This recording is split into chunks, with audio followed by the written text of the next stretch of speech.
Ahí lo tiene. Es interesantísimo porque se ha convertido en una de las cosas turísticas más importantes, pero lo increíble es que todavía muchos tramos la comunidad local lo sigue utilizando como una vía de comunicación. Otro itinerario, el itinerario jesuítico guaraní. En este caso está trabajando Argentina, con Paraguay, con Brasil y con Uruguay. Ustedes saben que el imperio jesuítico se condensa acá, en lo que era la Paraguaria. Hoy son territorios de Brasil, de Paraguay y de Argentina separados. ¿Qué tenemos en común? Una cultura de esa urdimbre del guaraní con el jesuita, una manera de pensar la arquitectura, una manera de celebrar a los muertos, una manera de hacer arte. Es decir, evidentemente, todo esto es de una riqueza enorme y se constituye en una ruta fantástica. Pero después, mucho después, nos empezamos a acordar de esto de lo inmaterial, ¿no? ¿Qué es esto de lo inmaterial? Y la UNESCO dice un día, miren, estamos hablando siempre de lo material, lo material, lo material. ¿Qué pasa con las costumbres, con las celebraciones, con las músicas, con las artesanías, con esa manera de hacer que tenemos los humanos, las habilidades, las técnicas? Vamos a poner también una lista de las expresiones inmateriales. Y ahí hay realmente un gran movimiento de muchos países, sobre todo de América Latina, pero en general. Fíjense mirando para nosotros, para adentro, la cantidad, mitos, leyendas, ritos, celebraciones. Acá tienen el San la Muerte, tienen las llamadas y los tambores en San Telmo, tenemos a nuestra difunta Correa, que cada vez parece increíble la cantidad de gente que se congrega, ni qué hablar del Gauchito Gil, con todo, venía hoy en Aerolíneas y justo en la revista habla del Gauchito Gil. No, se llena Corrientes, pero es una cosa impresionante la gente que va a dejarle una flor al Gauchito Gil. Eso es devoción popular. Eso tiene que ver con lo pagano y lo religioso. Todo esto del patrimonio inmaterial es muy fuerte. Ni que hablar de nuestra música ciudadana, que se inscribe junto con Uruguay y Argentina. Muy bien, es así como explota esta lista también. ¿Qué pueblo no tiene una manifestación que realmente sea considerada con esos valores? Tenemos desde los bordados de estas aldeas de Perú, tenemos la comida, ya la gastronomía, está la de México, está la de Francia, está la de Perú. Recientemente me enteré, porque me encontré con un amigo italiano, que la pizza napolitana ha pasado a ser patrimonio de la humanidad. Entonces uno dice, pero che, la pizza. No, no es la pizza, es la manera de hacer la pizza. Los ingredientes que le pones a esa pizza para que quede así y no de otra manera. El flamenco, bueno, el tango, el teatro chino, bueno, los mariachis, esto que es una expresión bien de Barcelona, que es el monumento que se arma con personas, el Castells. O sea que cada vez es más alto, eso es una expresión riquísima de ese lugar. O lo que son, y vuelvo a la Quebrada porque quizás es un escenario maravilloso para esto, los misachicos, ¿no? Cuando todos los días de la celebración anual bajan de los cerros, cada uno con su virgencita, y se van llenando de una devoción enorme, llevan sus comidas y todos se reúnen en la plaza frente a la iglesia. Si ya es una fe y una celebración que involucra a todo un pueblo, O lo que son el Festival de Cosquín, el Festival de Coros en Gaiman en la Patagonia, o lo que es la Doma, o lo que es la peregrinación a Luján. Son todas expresiones muy ricas que no las podemos soslayar. Porque este patrimonio, a diferencia del patrimonio tangible, se puede perder mucho más fácil. Si yo no lo transmito, si yo no lo trato de hacer visible, se pierde. Entonces, por eso, como es más frágil, tenemos que insistir más en él. Miren, lo que es toda la cultura de los telares, es una cosa fantástica. Yo he estado en Santiago del Estero hace poco. Es más, este año en SICOP vamos a premiar a 4 hermanas, que son las hermanas Quiroga, que por tercera generación tienen el arte del telar. y cada una de las hermanas se especializó en una técnica. Es maravilloso lo que hacen. O los bombos legüeros, también en Santiago. Hay toda una idea de cómo se corta el árbol, cómo se abomba, cómo se pone el cuero. Esa es una habilidad que si este hombre, Paz, Mario Paz, no se lo enseña al hijo y el hijo al hijo, realmente se pierde. Entonces, de estas cosas estamos hablando, de tener mucho cuidado en perder algo tan rico, ¿no? Bueno, lo que son también, bueno, esto no sé si es hora, yo ya comí, pero digamos que tiene que ver también con toda una platería, el arte de la platería, la chaya, el carnaval, en fin. Pero necesitamos un patrimonio vivo. De los muertos no vive nadie. A los muertos se los va a saludar y chao.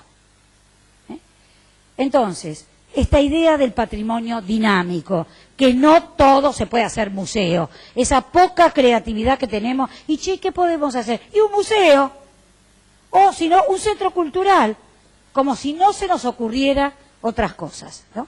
Entonces, yo muestro esto, que me parece muy bien el Museo de Ushuaia, me parece muy bien, pero no podemos tener en todas partes museos. Acá era una cárcel, una vieja cárcel, en el sistema, la tipología del panóptico, que se la convierte un ala en museo naval, otro área en el museo de la cárcel. Por supuesto, hay estas figuras de cera, en fin, acá está la figura del guardia. Está todo muy bien, pero no puede ser todo igual, siempre lo mismo. Entonces, es allí donde yo creo que tenemos que poner creatividad y empezar a entender que la rehabilitación del patrimonio es una plusvalía. O sea, yo no pierdo, sino que gano. Y en ese sentido, tiene que ser un interés y un atractivo y tomarla como un recurso económico, no solamente cultural, que nadie lo niega, un recurso económico, un recurso turístico. Porque, insisto, si no lo incorporamos a la vida contemporánea, eso deja su uso y realmente se vuelve obsoleto. Entonces, con este criterio, yo les voy a mostrar algunos ejemplos. Mañana, si tengo tiempo, muestro más. La usina era una usina de la Ítalo, Ítalo Argentino de Electricidad, compañía Ítalo Argentino de Electricidad, en La Boca. Miren ustedes qué maravilla esta usina funcionando. Pero la realidad es que nosotros nos encontramos con esto. O sea, paredes, nada de techo, lleno de agua. Bueno, ¿qué hacer con esto? Desguazada toda la maquinaria. Entonces había dos posibilidades, o se la demolía o se la rehabilitaba. Y nuevamente con un criterio de invención y de creatividad. Esto, que eran todas paredes, eso sí, con una fachada ladrillera preciosa, fíjense lo que es la usina, ¿no? Parece un palacio renacentista, pero que había perdido las chimeneas, había perdido la maquinaria. Bueno, se decide hacer un proyecto y rehabilitarla. Hoy es la usina del arte, no sé si alguno ha ido, y hoy tiene dos naves. Esta nave está dedicada a todas actividades, exposiciones, distintas exposiciones, distintos eventos, y realmente se ha rehabilitado y se ha ganado para la ciudad toda, no solamente para La Boca. Y en la nave mayor se ha hecho una sala de orquesta de cámara, que no había, para que ensaye la orquesta de la ciudad, para que tengan camarines los artistas, los músicos, para ensayo. O sea, esa nave vacía se la llena con este nuevo uso. O sea, esa rehabilitación permite una reactivación, porque hoy ese lugar de La Boca, que nadie iba, porque te pasa la autopista pegada, hoy se reactivó y hay restaurante y hay otros lugarcitos. O sea, esa reactivación viene rápido si uno pone este tipo de actividad. Esto, ¿qué era? En Santa Fe, un taller para arreglar locomotoras. Fíjense el estado en que estaba. O sea, la locomotora venía por acá, se iba poniendo en estos boxes y se arreglaba. Esto estaba así. Nuevamente, decisión, estrategia política, ¿qué hago? Lo rehabilitamos. Entonces, acá lo tienen, rehabilitado, se llama La Redonda, porque tiene esta forma, y se rehabilita. fíjense, de cómo pasa, de cómo estaba, pasamos a esto. Hoy tienen biblioteca, un centro cultural, o sea, hay todo tipo de actividades que vuelve a llenar y a darle sentido a esta vida útil del bien patrimonial. Otro, ustedes saben que el taller, los talleres ferrocarrileros, las playas de maniobras, todo eso es un patrimonio que quedó en desuso. Entonces, ¿qué hacemos? Hay que tomar decisiones. En este caso eran los talleres de remedios de escalada, en Lanús. Maravilloso conjunto, pero que ya no tenía sentido. Entonces, como estaba declarado gran parte, se decide instalar allí la Universidad Nacional de Lanús. Todas esas arquitecturas ladrilleras muy nobles se reutilizan para tener allí la universidad.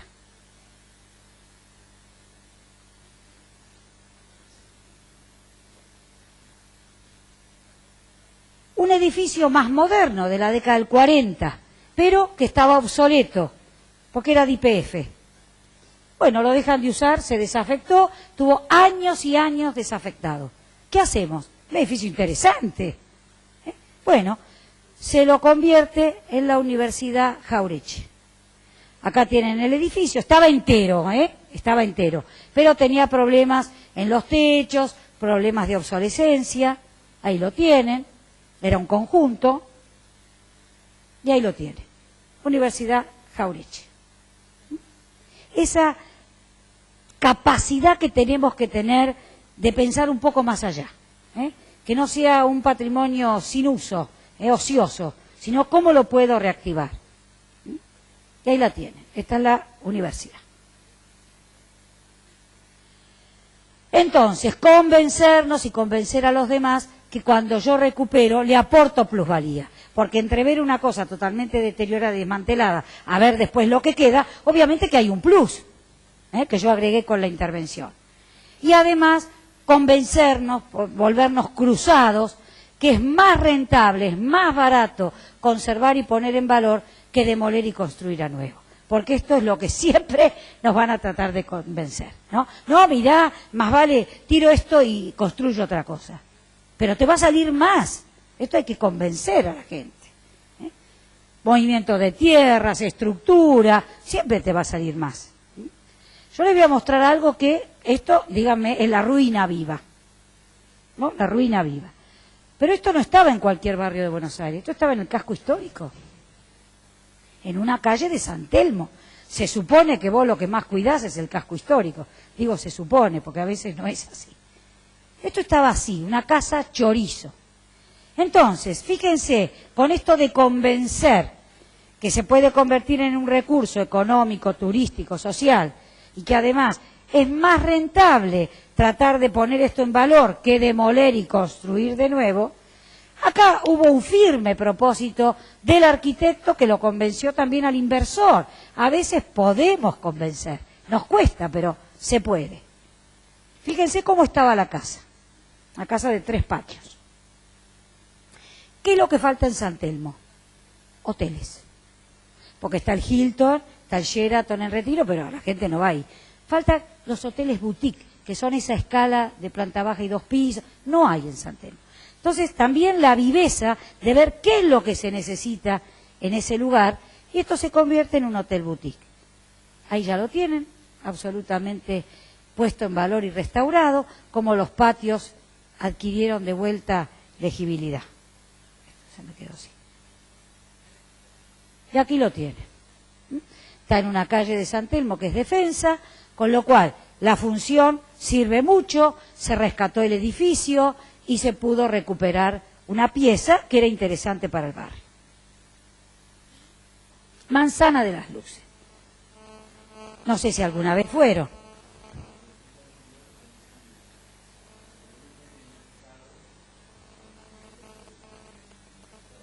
¿Qué? Sí, pero para eso tenés una normativa que tenés que sortear. es como vos decís, ahí el caso estaba saldado, pero si el tipo hubiera querido hacer mucho más pisos, ya ahí tenés que ver con la normativa, que eso lo vamos a ver después, y ahí es todo un tema. Manzana de las Luces, yo no sé si ustedes conocen algo de la Manzana de las Luces, pero este es un volumen jesuítico, que después se le imposta una fachada neoclásica. La cuestión es que se demuele el edificio del medio, que era la Facultad de Ingeniería, y queda un gran hueco urbano. Desde los años 70 que tenemos ese hueco urbano. Bueno, muy bien, hace años se logra interesar, decir que teníamos que coser el tejido urbano, que teníamos que hacer lo que se llama un infill, un relleno urbano, porque la verdad que en las manzanas de Buenos Aires no es normal que haya ese abra. Entonces hay un programa de necesidades, llevar la Comisión Nacional de Monumentos y el Centro Nacional de Patrimonio, más la Escuela de Museología. Se llama concurso con la Sociedad Central de Arquitectos y, si Dios quiere, tengamos fe, porque yo casi la estoy perdiendo, que va a venir una obra de completamiento que retoma incluso la idea de patios, que es vocación en toda la manzana, recomponiendo el tejido y separándose de lo que son los dos edificios históricos que ven allá.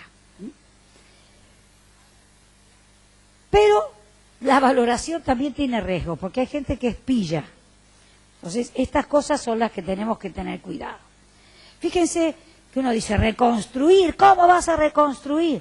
Y a veces la reconstrucción se convierte en una manera de valorar. Vamos a ponernos de buena fe. Que querés reconstruir algo porque tenés buena intención. Yo se los voy a mostrar para que vean que estas cosas pasan. ¿Saben qué es esto? La localidad de La Punta, en San Luis, la provincia de San Luis. Como ven, un pueblo re chato, ¿no? Bien de la pampa, ¿no es cierto?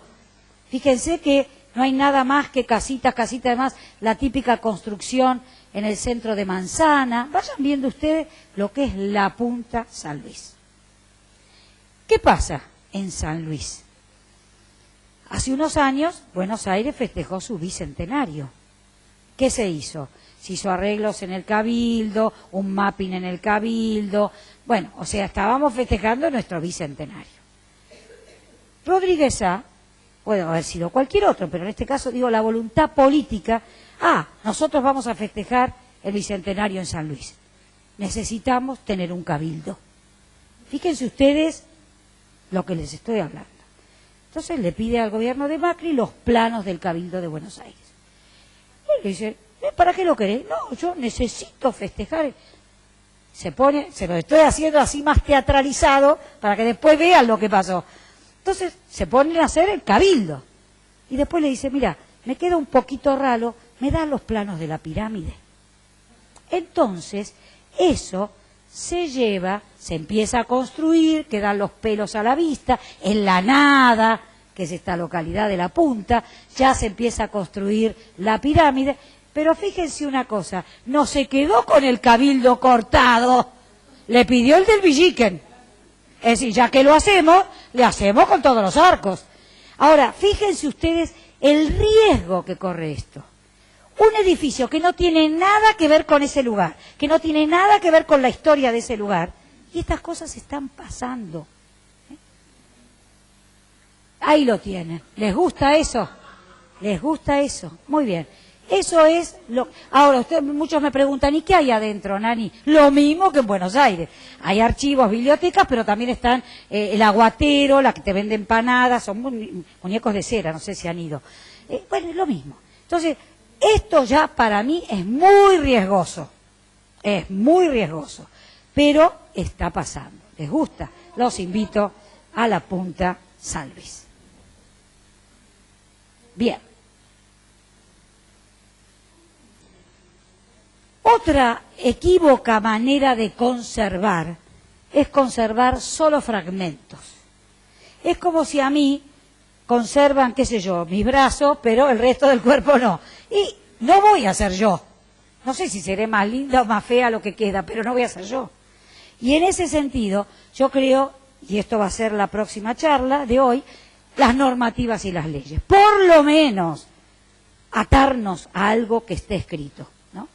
Yo les voy a contar este ejemplo. Banco Español, de Bunge, una excelente arquitectura bancaria en la City bancaria. Se la demuele. Se empieza a hacer toda la excavación, se empieza a hacer una torre, Banco Galicia, creo que tiene 18 pisos. ¡Ay, no! Mirá, esto era patrimonio, no, la ley decía. Ah, entonces penalidad. ¿Cuál es la penalidad? Un absurdo. Le hacemos este muñón de fachada antigua y le reconstruimos este otro muñón de fachada antigua. Entonces, esos dos pedazos, se reconstruyen dos pedazos para que por lo menos la gente se acuerde de lo que había ahí. Craso error. Esto es tremendo, pero está pasando.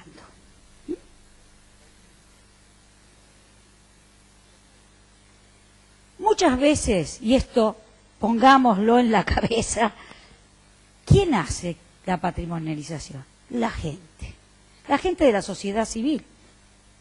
No tenemos ni que ser expertos, ni que ser autoridades, contemos con la gente. Yo les voy a mostrar varios ejemplos donde esto es así. La Casa Suiza. Llega la inmigración suiza hacia fin del siglo XIX a Buenos Aires, se instala en esta casa. A ver, nuevamente, la materialidad, miren lo que es nada. Pero claro, es nada, pero yo le tengo que poner que a toda la comunidad suiza le presta para todas las fiestas de fin de año a la comunidad afrodescendiente. Entonces han hecho un hermanamiento entre los afrodescendientes y los suizos. Y todo esto es un jolgorio cultural y una interculturalidad maravillosa donde ese salón es importantísimo para esta gente. Entonces, casi va la picota, pero se salva por esta gente que no quiso que eso se demoliera. Abrazos, reuniones, y esto molesta, llega un momento que cansa y logran el objetivo. Esta sociedad civil, que a veces toma nombres, ¿no? Pero que bueno, a veces son anónimos.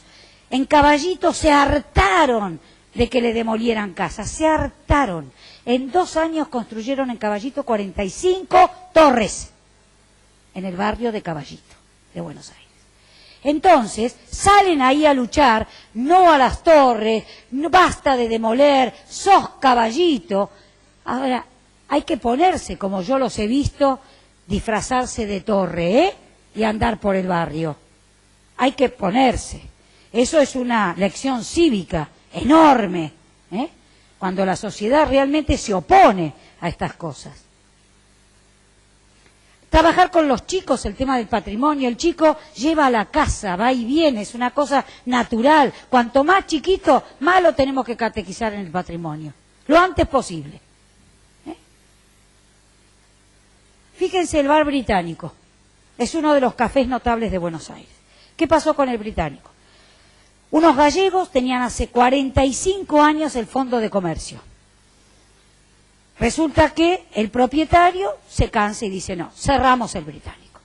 Y los gallegos pobres, su vida había pasado en ese bar, dicen, ¿qué hacemos? Nos tenemos que ir. Y bueno, sí, el fondo de comercio. Se reúnen. Era el único bar de Buenos Aires que está abierto las 24 horas. La gente del lugar, del barrio, se predispone a hacer turnos y nunca dejar el bar solo para que no se lo pueda cerrar. Llaman a todos los medios, ellos estaban ahí, se hacían charlas, por ejemplo, esta era una periodista, se resuelve hablar con el propietario, se le entiende el propietario y lo deja, lo vende y lo dejan como bar notable. ¿Quién ganó la pulseada? La comunidad. No la ganó otro. Y acá tienen a los pobres gallegos que después de 45 años dicen, bueno, ya a mis hijos no les interesa, me voy a Galicia. Un hombre que había puesto su vida en eso, ¿no? La televisión. Otra. Nos está yendo mal con los cafés notables. Re mal. La Richmond. Preciosa en la calle Florida. Alguna vez habrán pasado por allí. Ya cuando uno ve que se pintan los vidrios, alerta, o esas tiritas que dice desalojo inminente. Bueno, empieza así, empieza. No, es un bar notable, ley 35, ¿qué estamos haciendo? Ah, no, pero bueno, y van y vienen. ¿Qué pasó? La norma decía que no se podía transformar la caja edilicia, pero no decía, y lo que no está escrito no vale, que se tenía que conservar el uso. Entonces se sentaron a negociar y ¿qué quedó? Le dijeron, mira, vos no tocas la caja arquitectónica, dejás la fachada, dejás las letras de la fachada, dejás toda la boiserie, impresionante lo que era la Richmond, pero eso sí, en el uso no te puedo decir nada. ¿Y qué vas a poner? Voy a vender ropa deportiva. Bueno, vender la ropa deportiva, pero entre lo que es, y eso es la Richmond hoy. Maravilloso lugar, quien lo vio, unas arañas, unos vitrales, una cosa excepcional. Tenía que convivir estos valores arquitectónicos con la ropa. Entonces acá lo tienen. Evidentemente, yo les digo, pobre este señor, yo no lo puse para la foto, pero debo reconocer que hay muy pocos tomando café. ¿Por qué? Porque le cambió el espíritu y la vocación. Ahora, el tipo no pudo hacer otra cosa que dejar toda la barra, la boiserie y demás. Y entre medio Nike. Ahora, yo digo, esto es reversible en el tiempo. El día de mañana se le fue la locura de la ropa y bueno, podés volver porque mantuviste la caja. Entonces, para terminar esta primera parte, se necesita una planificación estratégica. Si nosotros no somos capaces de unir tres fuerzas que entren en equilibrio, la verdad que nos va a ir mal. Esas tres fuerzas son, por un lado, las autoridades, los políticos, que tienen que hacerse cargo de su misión de defender al patrimonio. Por otra parte, los técnicos, nosotros, los profesionales. Cada uno sabe lo que tiene que hacer. Mario con el paisaje, Adriana con el patrimonio arquitectónico, el otro con... O sea, tenemos que ser capaces de estar capacitándonos permanentemente y de poder ofrecer siempre alternativas serias. Pero además, la tercera parte y la más importante, la comunidad en su conjunto. Si nosotros nos queremos sortear una, van a entrar en desequilibrio esas fuerzas. Bien, terminamos esta primera parte. Y ahora no sé, Adriana, si puedo entrar a la otra. Ahora les quiero hablar de las famosas APH.